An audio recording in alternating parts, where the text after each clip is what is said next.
Good morning. Dito kayo. Sige, dandan lang. Ito, Yeah. aking mga kasama ko. Sige lang po, pasok. Tignan ko muna yung, ano nyo? Files nyo.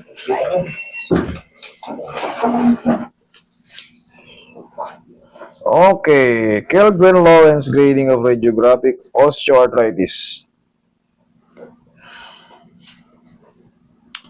Okay, multiple osteophytes, definite joints, space narrowing, sclerosis, fascicle, joint bone deformity.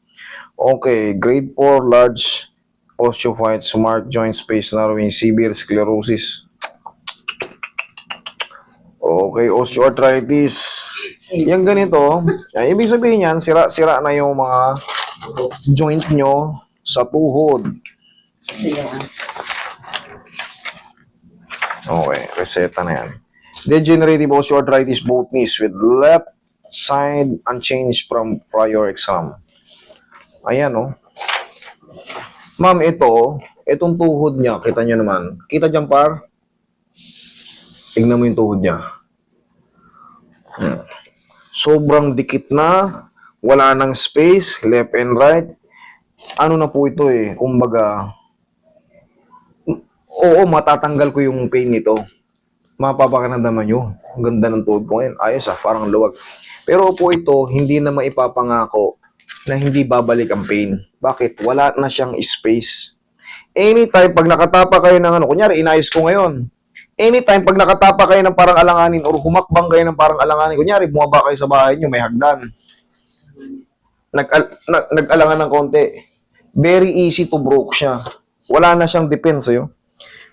Tignan nyo yung tuhod na dapat ang itsura niyan. Ganito. Ayan, tignan mo, may space. Space. Tignan mo yung tuhod ni nanay. Yung space na dapat, wala na, durog na. Ayan, mga buto sa gilid. Yan yung grade 4 na tinatawag na osteophytes. Wala na. Yung osteophytes, ano ba yung ibig sabihin ng osteophytes? Ito, dito yun, Ayan, Ito sa spine to, Ayan ang dapat normal disc. Ayan with osteophytes. Ano yung osteophytes? Yan yung mga ganyan, Nagkakaroon ng bukol-bukol yung Base din nun, binabanggit dyan na may osteophytes. Diba, mami? Nababasa nyo? Ayan. Grabe, Tapos master rin pa, ko, pasaksan ako ng steel. Yun po talaga ang... Nakalakad ako. Yun ang... Kasi dati, Yun talaga yung pinaka... Kumbaga, standard procedure. Hindi ata napindot hindi na-record. Ay, wala. Okay. Ngayon, mami, sabi ko nga sa inyo, oo, maaalis ko yung pain nito. Pero, saka bakit ito? ano po yan? Hindi,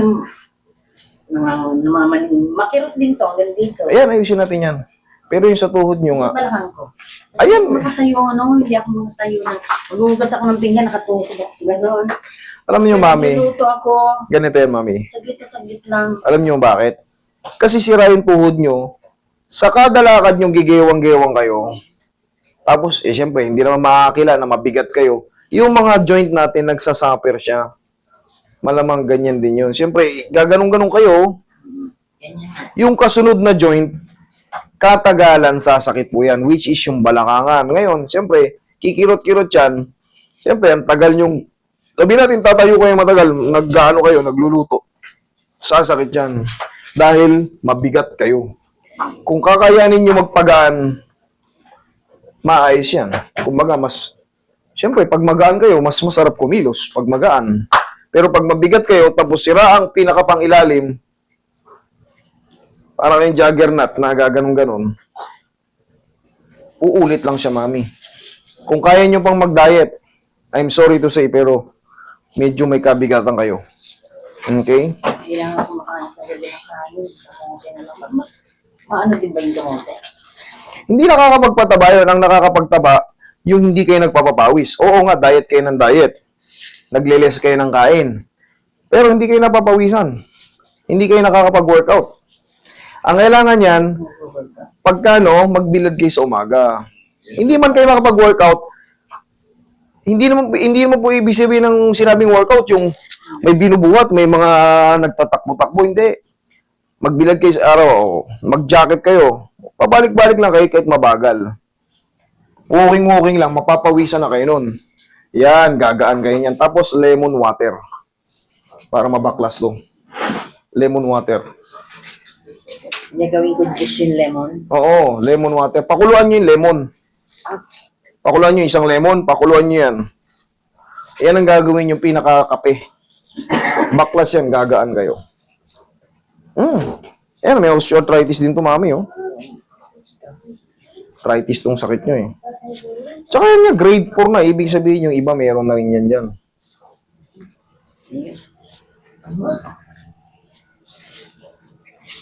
Relax lang. Pero lalabas kayo rito na kahit pa paano, gumaan yung pakiramdam nyo. Pero ulitin ko lang, malaki ang chance na maulit-ulit yung pain yan dyan. Kasi nga, wala nang defense. Sira na yung joint nyo sa tuhod. Tihaya ka, ma'am.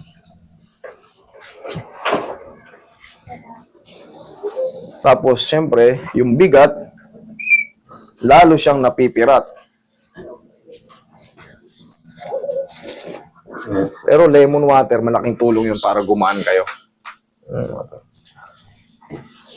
Tignan nyo yung paa nyo, ang liit. Tapos yung ano nyo, Yun nga eh. Tsaka ano, papalak. Yes. master, may pinupulikat yan. Stress na kasi.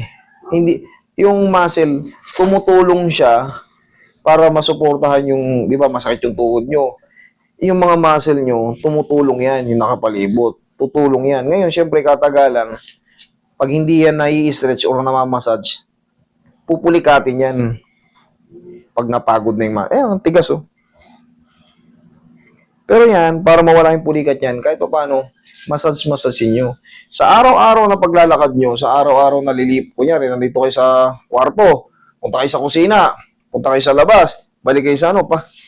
Yun dun lang, mapapagod na yung mga tuhod yung sira. Magre-reklamo ngayon yung nakakapit sa edge ng yung edge ng bone, yung, which is tendon, tapos sa tendon nakakapit yung muscle. Magre-reklamo po yan, kaya magka-cramps siya. Pangkaraniwan lang yan.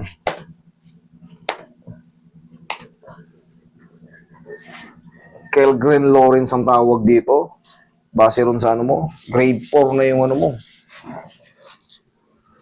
Yun ang hindi ko nga naibigan yung Grade 1, light pa.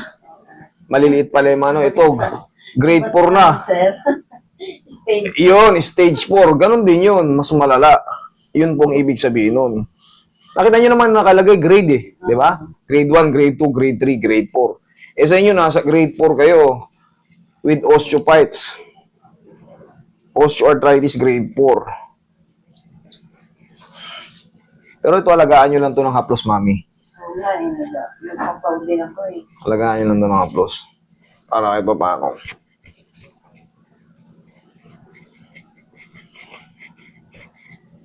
Para hindi kayo umabot sa ganito. Para hindi kayo umabot sa ganito. Once nararamdaman nyo sa mga sakit-sakit yung tuhod nyo, ipacheck nyo na, tapos kahit pa paano, pag tumataba tayo, awatin natin. Pag umiidad ka at lalo kang tumataba, magsasuffer yung joint mo. Kasi humihina yung mga joint natin, tumatanda rin yan. Kung sa balat natin nakita nyo, kumukulubot tayo, tumatanda. Sa loob natin, ganun din, tumatanda. So pagka bumibigat tayo ng bumibigat at tumatanda tayo, magsasuffer, mahihirapan yung mga joint natin. Tanggapin yung bigat na nare-receive niya pag naglalakad tayo. Sasakit ngayon yan. Kayo ngayon na magdudusa. Mag-diet tayo. Diet at papawis. Bilad-bilad lang tayo sa umaga.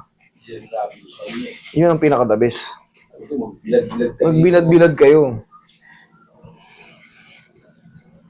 Kasi may stress kayo nito pag palaging masakit. May stress kayo. Sakit. Konting kilos lang. Pupunta ka lang sa banyo. Sakit. Dito na lang ako iihi. Sa higaan. Babangon ka sa umaga. Sobrang sakit. May stress ka. Ngayon, yan ang pagmumula naman ngayon ng high blood. Pag na high blood ka naman, ang kakambal naman ng high blood, stroke. Tapos, baka hindi rin tayo matigil kakakain ng karne, prito-prito.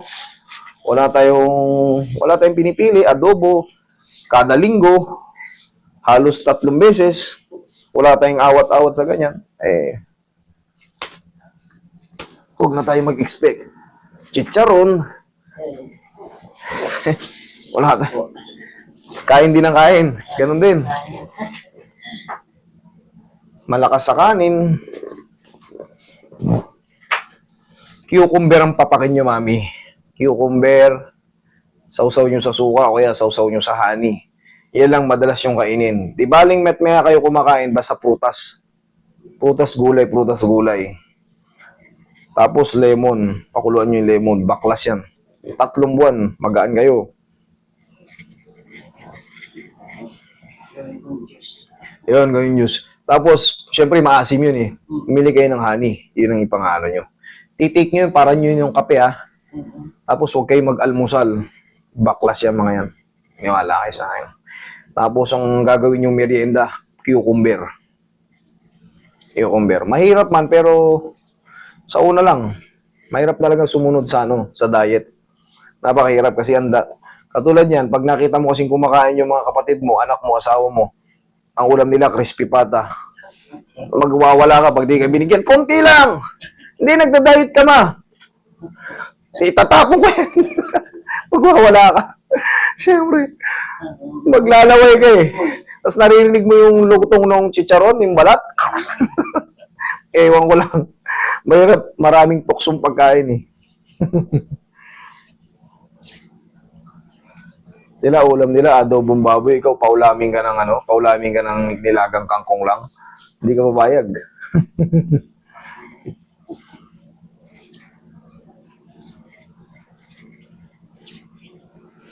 Tagilid kayo. Pinaluwag ko muna yung mga tuhod nyo para kahit paano walang masakit pag nagpipipihit kayo. Relax lang. Kabilang side.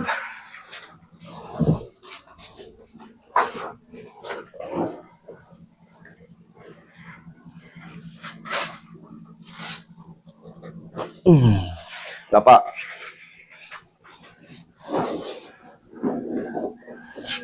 Hindi mo papanood sa TV. Yan eh. Mapapanood nyo yung mamaya sa sarili nyo. Mapapanood nyo na sinaya muna ko kayo rito. Kailangan nyo yung kailangan nyo yung guidance ko eh. Tinatawanan ka ng ako. Kasi malakas kumain to si Lola, no? Malakas kumain si Lola eh. Pabigat ng pabigat si Lola. Mahirapan na maglakad si Lola. Madali namang yan eh. Kumbaga yung equals, kain ka ng kain, pabigat ka ng pabigat. Sa tingin mo, sinong mag-iinda ng pag mabigat ka? Yung mga joint natin, mga paa natin, tuhod. Sarap kumain. Talagang mahirap mag-diet, totoo lang. Napakahirap. Lalo kung may mga kasama ka sa bahay na magagana rin kumain. Talagang mapapaawi ka talaga pag di ka binigyan. Yun ang mahirap. Hindi ka tulad pagka talagang inilayo mo yung sarili mo sa kanila para makapag-diet. Wala kang makikitang masasarap. Hindi ka maakit. O kaya, sabay-sabay tayo mag-diet. Kung gusto nyo mag-diet, sabay-sabay tayo para walang tapuhan. Okay. Yung mga anak nyo, sir, tabain. Huwag yung kanin malala. Tinapay malala. Mas mataas ang tinapay. Sugar, calories, yung white bread, mas mataas yan. Yung mga pandesal, yan po yung white bread yan eh. Pareho lang.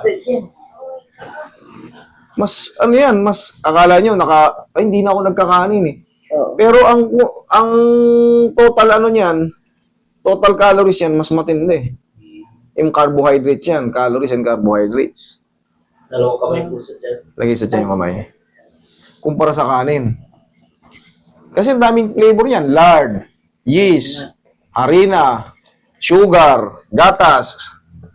Dami yan. Asin.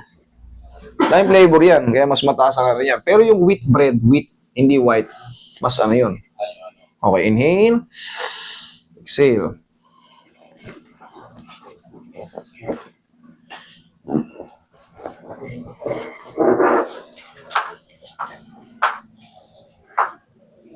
Tapos may ano pa yun, mantikilya.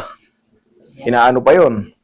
Kaya mataas talagang ano yan. Akala nyo, hindi, nagtinapay lang umaga eh. Okay lang yun. Hindi ako nagkanin. Pero hindi nyo alam, mas mataas yung ano pala nun. Mas mataas pala ang epekto nun. Kaya pag mas mataba kayo, mas lalo pa kayong bibilog. Pero ang sagot dyan, magsuot kayo ng jacket. Walking kayo ron sa labas. O, sa pinto lang kayo, balik-balik kayo sa kabilang dulo ng bahay. Di baling mabagal. Kahit mga 1 oras o kalahating oras kayo, pag napawisan ng kilikili, singit nyo, okay na yun. Ang mahalaga, consistent. Gagaan kayo nun. Tapos yung lemon sa umaga, pakuluan nyo. Maasim-asim yun. Siyempre, lemon eh. Timplahan mo kayo ng honey. Yung honey kasi safe yung tamis nun. Kita nyo, papawisan pa kayo. Papawisan kayo kahit tinitik nyo yun. 2 buwan, 3 buwan, gagaan na kayo. May sisave to, masisave yan. Balakang nyo, masisave yan. Okay, upo.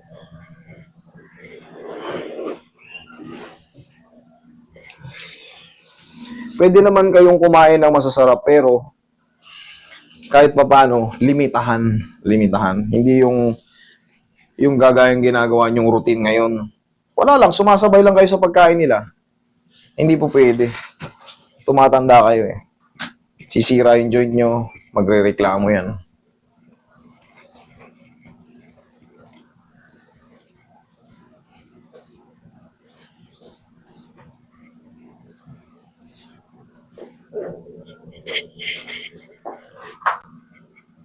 O, kunin yung cane nyo, check nyo, tayo kayo.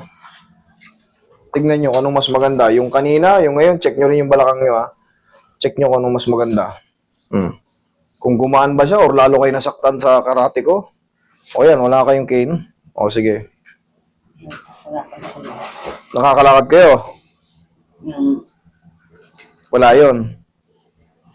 Pero mas maganda kasi ganyan na yung lakad nyo. Iyan nyo na yun para depensahan yung durog na ano. Wala na siyang ano eh. Wala na siyang defense. Kung may ilaw, ito doon pag dino. May pain yan. May pain. O, sige, higa ka. Sige. Higa ka. Higa ka. Kung ano yung mas mahina, itong suportahan nyo ng cane. Dito ba pa? O kung ano yung mas mahina, yan ang suportahan nyo ng cane. Dito. Sige, pero pipitikin ko pa yan kung meron pang ano. Dito ba nila? Sige.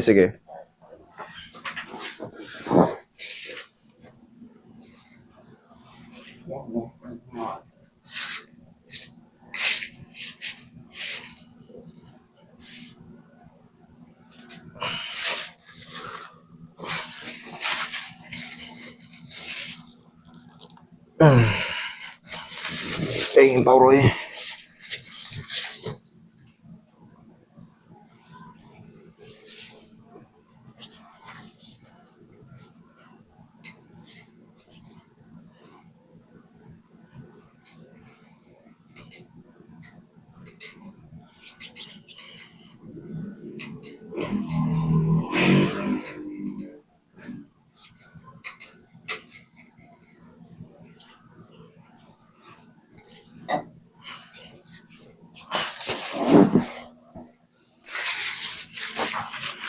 Roy. Relax lang. Sige, lambutan mo lang, mami, ha?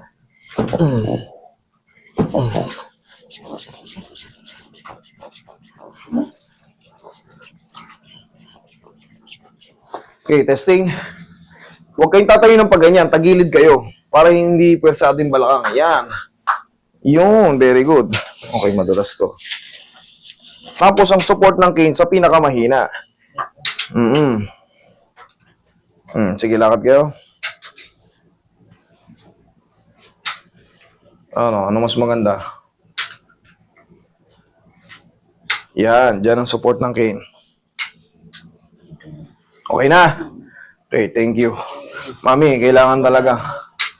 Nawala na yung sakit. O, sige. Balance diet talaga. Tayo, ha? Ako naman. Sige.